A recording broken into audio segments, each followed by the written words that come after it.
All right, I'm back with Rhea, and she could not wait to talk about Warner Brothers games and what's going on with that. Can you give us a little backstory about how you personally feel about Warner Brothers games, how they've been the past few years and how they are now? Maybe some frustrations you've had with games that might not even have been officially announced, but were in development, and where we're at now. What's your backstory with Warner Brothers games and DC games? Yeah, so with Warner Brothers games, it's been a lot of highs and lows, and a lot of promising games have come out, like Gotham Knights and Suicide Squad. There was a lot of hype for those games, and they actually look pretty great. Like, the proof of concepts that we got at different game events. I think, like, the Game Awards might have premiered the Suicide Squad. I forget. But yeah, when those came out, they were kind of, a bust. A lot of folks were comparing them to, comparing Suicide Squad to the Guardians of the Galaxy game, which is, beloved by the audience. And there was a lot of, paid sort of content that, or behind paywall content that frustrated a lot of folks too. And yeah, Max, you in our Mortal Kombat reaction, you mentioned like, hey, like they even like axed this season that they announced for Mortal Kombat 11 or Mortal Kombat 1. Yeah, they made it weird. That was one of the first problems. They did a full Xbox. I love Xbox, but when you changed one of the reasons Sony is so successful, even more so than I love Nintendo. Nintendo has had off and on moments in their history. Sony did the GOAT thing by just numbering their consoles. Like, what comes after the PlayStation 5, Rhea? PlayStation 6. Yes! Yeah. The simplest thing for marketing. Yeah. And when they went from that, I know why they did Xbox 360, because you were competing against PlayStation 3 and you didn't want to do Xbox 2 versus PlayStation 3. They did a 360. That was smart marketing. And then they went to Xbox One. So that's one of the worst things you could do is ultimately, if the product's really amazing, that's great. That's going to help. But calling it one after 11 was a huge mistake. If they would have done Mortal Kombat 12, I think it would have been much better.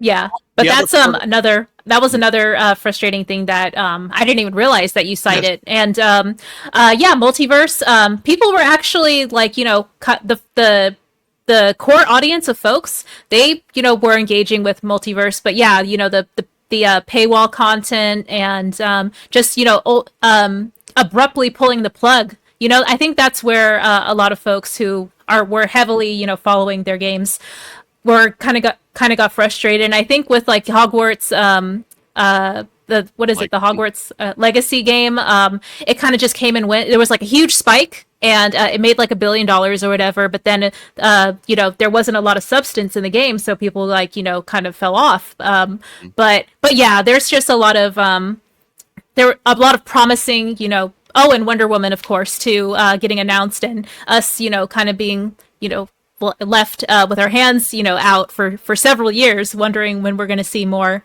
from that game. So I'm just the tip of the iceberg of like recent years, Yeah, part of it is Warner Brothers' bad executive decisions, and part of it is Warner Brothers' greed. Because actually Mortal Kombat 1, compared to other current gen fighting games, hasn't been selling that bad. It's just not as much as they want. So they pull the plug because they get that initial boom of cash at the beginning, and they don't do the follow through at the end because they're like, ooh, a new game would make us more money than a third season. And then it's eventually you oversaturate and you keep going back. You keep going, doing this to your consumers. They lose confidence and they move on. And like the multiverses was a great idea too, to compete with Smash Brothers. But it was at the detriment of some other projects. There again, this is all rumor, but I do know for a fact, because it was the panel I was looking for the most at a previous fandom was going to be my good pal The Rock when he was Black Adam with Ed Boon. They were going to have a panel together, and I was like, "Ooh, they're cooking, And then I think that got put on the back burner for multiverses. And they put their focus on all Warner Brothers IP in that, and there's been speculation, especially because I follow Ed Boon on X for years, about he hinted that the next project that this one that just got canceled quickly, the Mortal Kombat 1, was more going to be like a Marvel vs. Capcom or Injustice 3 type project. And I think this is pure speculation, but I believe behind the scenes, they push multiverses to the forefront.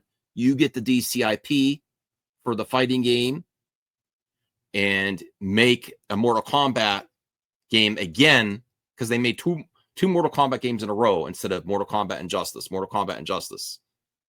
And that was not originally the plan, is what a lot of, if you ask any fan of Mortal Kombat that's been following Ed Boon, they know what he was hinting at. It seems like he had to just make Mortal, and that also factored into the sales of Mortal Kombat 1 because they didn't follow the normal pattern of alternating franchises, Yeah. But yeah, now, I can see that. And that's another reason they probably cut season 3 for Mortal Kombat 1, is like, okay, multiverses is dead. Now you can have all the IP back, Boon, for DC. That's probably what's going on behind the scenes. All right, don't make season 3, make us Injustice 3, But isn't that more expensive? See, that's why, kind of us making this thesis discussion about WB Games. Logic, where's the logic? The logic is Warner Brothers always gets lost when their expectations consistently are too high for projects and put too much pressure on one project. Video games, movies, TV shows. And I don't know. There may be a change based on the announcement. I'm sorry, I didn't even get to your article yet. So we're setting the stage for why this article is important. Yeah. So Warner Brothers game restructures development into Game of Thrones, Harry Potter, Mortal Kombat, and DC Universe divisions. And ultimately, what you said about Harry Potter, what's the game called again? Hogwarts Legacy. Hogwarts Legacy. Based on how much I've been following video games and Warner Brothers specifically, I think what happened was that game surpassed their expectations too. And normally they would do DLC, but they went money sign, start work on the sequel instead of really padding out that game and making it even better because I'm not against DLC as long as it's good. I'm not against high premium prices for video games or movies as long as it justifies the cost and variable pricing. Not every game has to be $80. DLC could be great. It could be a fraction of the cost of a full new game, and it could really make a game even better. So I'm assuming, based on the pattern of behavior from these executives, they probably are making the development team that has a lot of, and it was a controversial game because of other reasons, which, we stand by certain communities for sure. But that it surpassed expectations. And I think they pushed them onto moving instead of a great DLC season for Hogwarts Legacy. And that's probably why it fell off, because they got that big money sign in their eyes and they're forwarding it. But this is a restructured development of these projects. Yes. Oh, sorry. I don't want to spoil it because I want Max to read through the article. I actually read through the article and I'm going to report on it, but I wanted Max to, dive into it because he has a lot of historical insight that I don't. Yeah. I would be fine with Mortal Kombat, I think, needs a break. They just did 11. And then 1, and then it underperformed, not my expectations, some fans of Mortal Kombat were a little upset with Mortal Kombat 1, but it was starting to get better, I think. I think if they did one more season, it would have been really good. We could have got Art the Clown. We could have got some great other guest characters, which really, Ed Boon does some of the best guest characters in all fighting games. So I think that needs to be put on the back burner. DC needs restructured in video games as well as movies. People think I'm upset about the movies. The DC video games have been even a bigger disaster. Yep. Really. They really have, and it shouldn't be. There's some great opportunities for games there. Harry Potter was done good, and Game of Thrones is a really big IP. But the video game equivalent has been pretty much like, they straight to DVD, straight to game. like sell out the IP to some developer, a smaller developer, just to get money off the IP name, and not like a quality scenario. As far as I know, I don't think there's a great Game of Thrones. So if they can accomplish Game of Thrones on the level of like Harry Potter, that would be amazing. Or the Lord of the Rings games. I'm surprised. Yes. That's not on here, but I guess Game of Thrones and Lord of the Rings. But their library of Lord of the Rings games is so rich. But yeah, that was like 20 years ago. Okay, so it says Hogwarts Legacy maker Warner Brothers Games has set a new leadership team for its development. I hope it actually does. I've criticized James Gunn, saying I don't know how he's going to accomplish this. I think he's bitten off more than he could chew. I think he did have a say in the Fortnite skins. I think that was James Gunn working with developers, and I think that was good promotion. They even got crypto in Fortnite. I think James Gunn personally worked on making that happen, or knew about it, or signed off on it. So can he accomplish movies, TV, animation, and video games? I'm like, I don't know, especially because video games get delayed, but I would love for him to be incorporated in this. I just don't know how he could do everything. I don't know how he sleeps, honestly. He has set a new leadership team for its development, production, and tech operations, and restructured its divisions based into 4 key franchises: Harry Potter, Game of Thrones, Mortal Kombat, and the DC universe. And then you're saying Lord of the Rings should also be in there because they are planning another Lord of the Rings movie.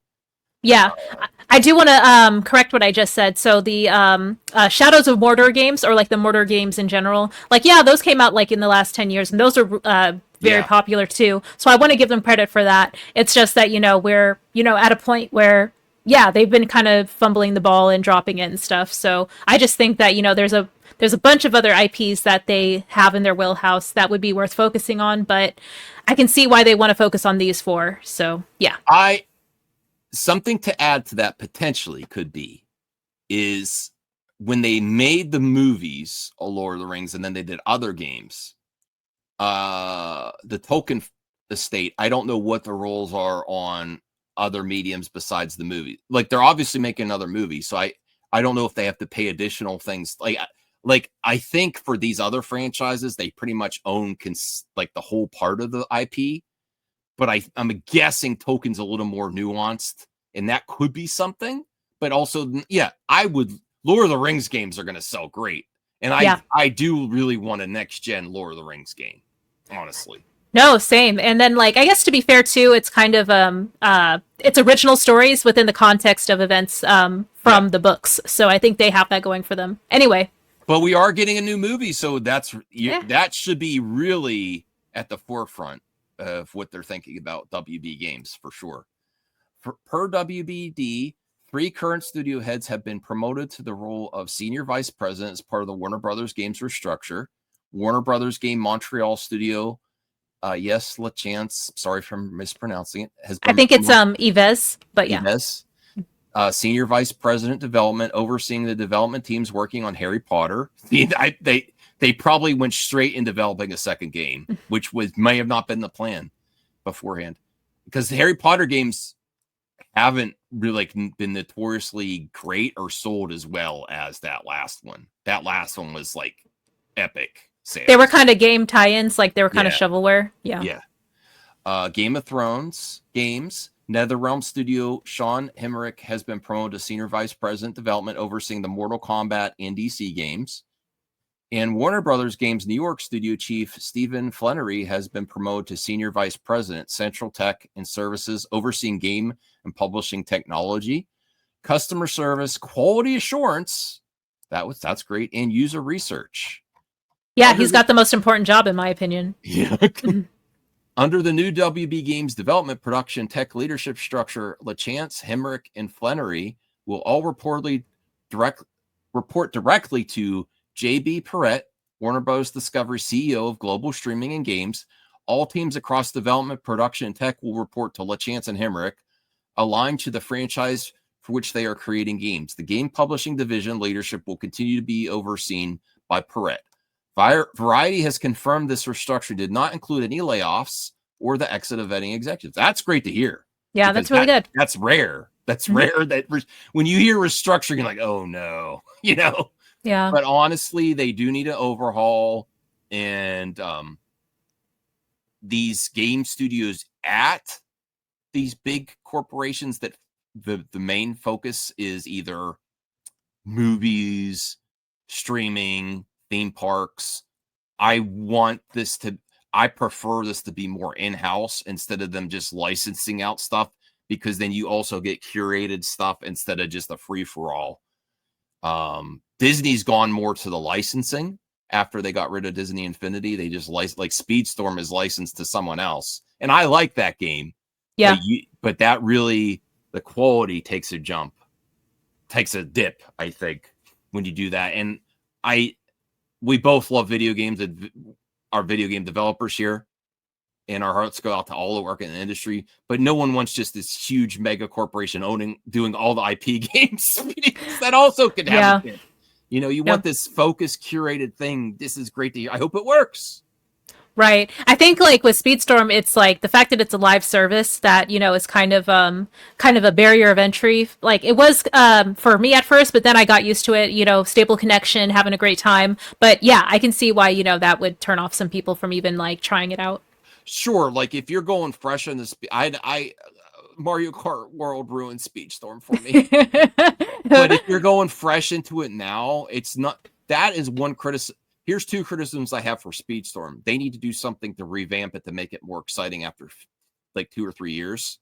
Like having Marvel or Star Wars in it would be a game changer for that, or do Speedstorm 2.0 because they've gone 2 or 3 seasons. And then being a noob going into that with the existing players going online when people have leveled up characters is very not new. It's brutal. Yeah, it's very hard to jump in if you haven't been there from the start. Very hard. Unless you got a friend like me to show you the ropes of the online. But even I've been like, I used to follow every single season. Like Crash Team Racing, I will say I followed every season till the end. Same. Yeah, congrats to them for selling 10 million units as well. Yeah. And I hope there's another Crash Team Racing. Me too.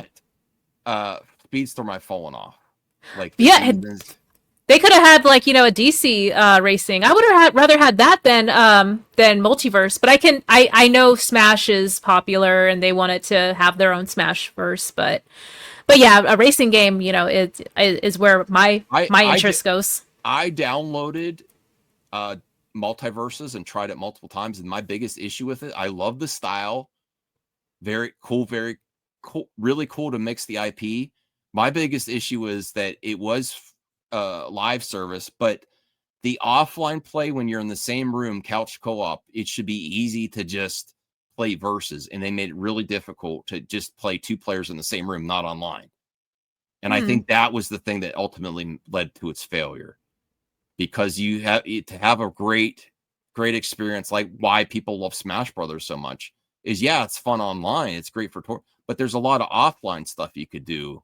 And I think that's the big thing it was missing. But I'm sad that didn't work out, because I downloaded it and then I didn't go anywhere, because I would bring my wife down, like, let's play some Multiverses. And you could not, I don't know if it was something I was doing wrong. It's not user friendly. It's very hard to just do versus offline with one controller here. I think you actually had to do online versus only and not local versus. That's like ridiculous. Okay, so the change comes on the heels of January exit of former Warner Brothers Games chief Dave Haddad. It is currently unclear whether the new structure is in lieu of a permanent replacement for Haddad, or if the company is still actively seeking an overall leader. Warner Brothers Games parent Warner Brothers Discovery on June 9th said it will split into 2 companies, WBD Streaming and Studios to be led by CEO David Zaslav, and WBD Global Networks will be headed by CFO Gunnar Weidenfels. The split would put the games division under the Streaming and Studios company. I don't know if this also impacts what James Gunn was planning to do too. I don't know, because did he announce any type of games? No, he just said that this was before the split that he said he was going to do games too in his slate, but things have changed from the slate announcement, you know? So I don't know if this puts the video games under the portion of the split that he's not involved with. I don't know. No, it's Zaslav is in charge of the streaming, the entertainment, movies, and and games. Yeah. Okay, so that's good. So hopefully that means James Gunn will have a say. And could you imagine if James Gunn like did between Superman and Superman Part 2, that's not really a Superman Part 2, which he said that's the biggest hint he gave about what he's writing, is he does like an in-between story. I love when video games do that.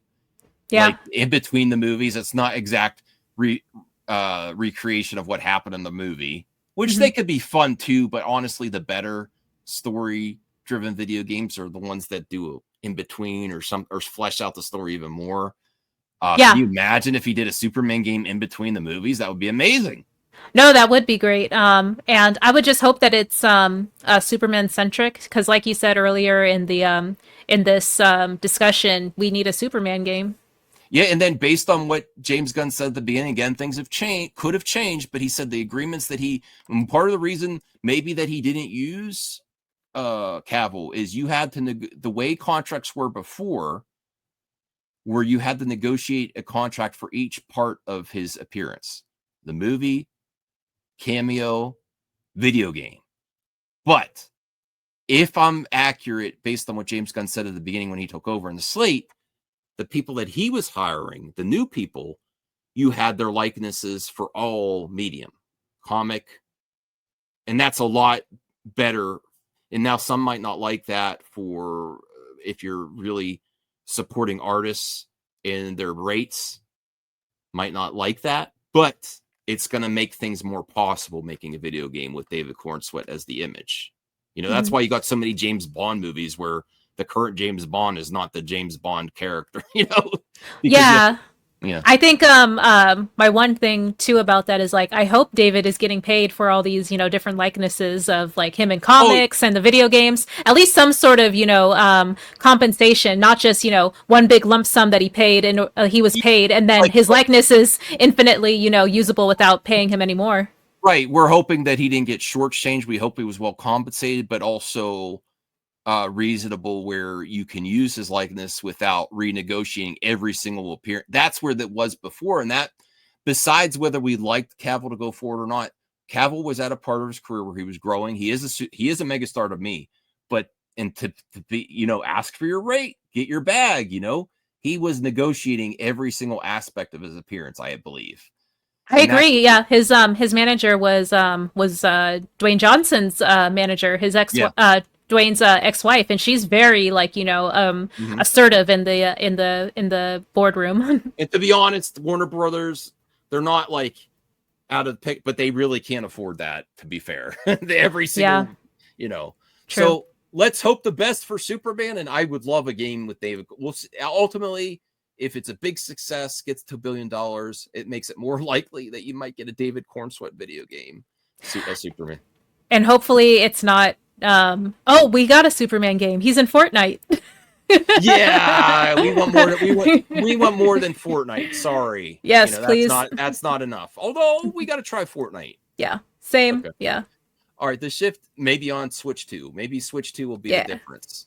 The shift is to a franchise focus was already underway at the larger WBD with recent reorganizations at the TV and film studios. Our company is home of the biggest franchises in the world, and we are optimizing our team structure to develop long-term franchise roadmaps to delight players and fans of Harry Potter, Game of Thrones, Mortal Kombat, and DC games. Perret said Tuesday, we're very fortunate to have a strong stable of development technology talent, and Yves, I'm sorry, I'm mispronouncing again. Sean and Steven are respected leaders with excellent track records in the area of expertise. I'm looking forward to working closely with them and the team as we work to make the best games possible for our franchises. I want that too. I hope this isn't just PR. I hope they really succeed because they need more than just Harry Potter was the most successful of the recent games, and DC projects being canceled is not good. So they need a rehaul. Yeah. Fingers crossed, y'all. Yeah. And hopefully James Gunn's involved in some aspect. I hope so. Not to the point where he stops making movies, I want him to get right into developing the next project after Superman. I don't want him to have a vacation. I need a break. Sorry, James. No vacations. Yeah. No days off. No days off, James. I want to see what happens after Supergirl and Lanterns. Oh, and I guess Clayface. But yeah, we can discuss that on a separate topic. Okay.